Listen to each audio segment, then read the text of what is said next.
Twitter has a long story. I've always been fascinated by cities and how they work. I wanted to visualize them. I wanted to see them. I wanted to play with them. I was inspired by New York City, and just, if you consider New York City, you have all these entities just roaming about the city. You have taxi cabs, ambulances, fire trucks, and they're always reporting where they are and what they're doing. So I started building dispatch software, and that's the software that runs these entities, always reporting where they are, what they're doing. I'm an ambulance at 5th and Broadway. I'm taking a patient in cardiac arrest to St. John's Mercy. Very, very simple model. In 2000, I realized that I had this beautiful picture of all these verticals in the city that make the city work, but I was missing the citizens. I was missing the people. I was missing my friends. So what if I could just take my phone, and we didn't have mobile phones that really worked that well back in 2000. I had this very simple RIM device, which was the precursor to the BlackBerry. What if I could be anywhere and share what's happening? And I could also get everything in real time. What if we did that? And it turns out it was just the wrong time. 2006, SMS got really big in this country. I met my co-founders, Biz Stone and Evan Williams, who had worked with Blogger to build Blogger, so they understood the importance of self-publishing. And I just added this real-time aspect, an SMS aspect, and we said, what if, with just SMS on the web, I can go anywhere I want and report what I'm doing, and then see what everyone else is doing in real time. Very, very simple start. And the users have taken it from there. I think it's huge because never before have we had such access to that immediate information. And then once we have that information, we can actually participate and interact with it. I mean, it spans and is at the intersection of every single medium and every single media. It's a great way to point to video, to images, to text, to websites, any media that you can imagine, it can point to and carry in real time. And the only other technology I know that's done that well is the web itself. So I put it on the same league as the web.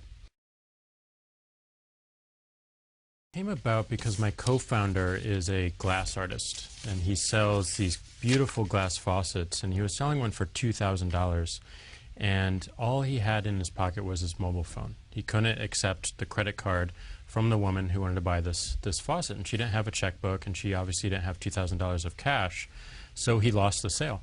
And we were discussing this, and we have these general purpose computers next to our ears, and would be an iPhone 4 or something. The iPhone 4 or an Android phone or a BlackBerry or whatnot.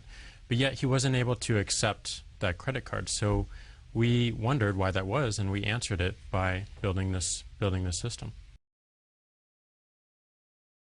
I just want to build stuff that really simplifies our base human interaction. Twitter was around communication and visualizing what was happening in the world in real time. Square was allowing everyone to accept the form of payment that people have in their pocket today, which is a credit card. So we've built the simplest way to accept credit cards, and it's just this little tiny device that we give away for free, and you just download some software from the App Store and you plug it in to your mobile phone or your iPad, and suddenly you can take credit cards. So if you're a tax accountant or a lawyer or a doctor or even a hairstylist, you can now accept credit cards. And you monetize this how?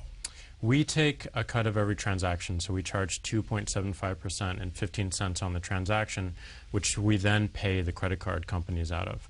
So the user only has to pay that 2.75%. They don't pay any credit card fees. They don't have to have a setup charge. They don't have to pay for the hardware or even the software. All they use software is free, hardware is free. You just use the phone that you have in your pocket. It turns out it's really complex. It's really complex to make something simple, and especially when you start addressing the financial world. We have a number of things. In order to just accept credit cards, you have to talk with a bank. Normally, when you're a small merchant or a business or an individual, you have to get a merchant account, which means you have a 1 to 2 year relationship with a bank, and then there's all these fees and setup costs and monthly minimums. It's a mess, and it's never really been designed in a beautiful way, and that's what we're really good at, and that's really hard. It's really hard to do. We actually have a lot of benefit in using the credit card system itself because a lot of the protections are on the payer side. When someone issues you a credit card, when your bank issues you a credit card, they assume that that card's going to be lost or stolen. So all of the protections are watching the payer. So if we get a swipe or if we get a signature on those card payments, then a lot of the risk is off us because we know that the payer was in that location. And apart from that, there's a lot of information in these phones. There's GPS. We know where the transactions are taking place. People are putting in their Twitter accounts. They're putting in their Facebook accounts. They're telling us about themselves. And we can use that to build a reputation for how they will interact in the world.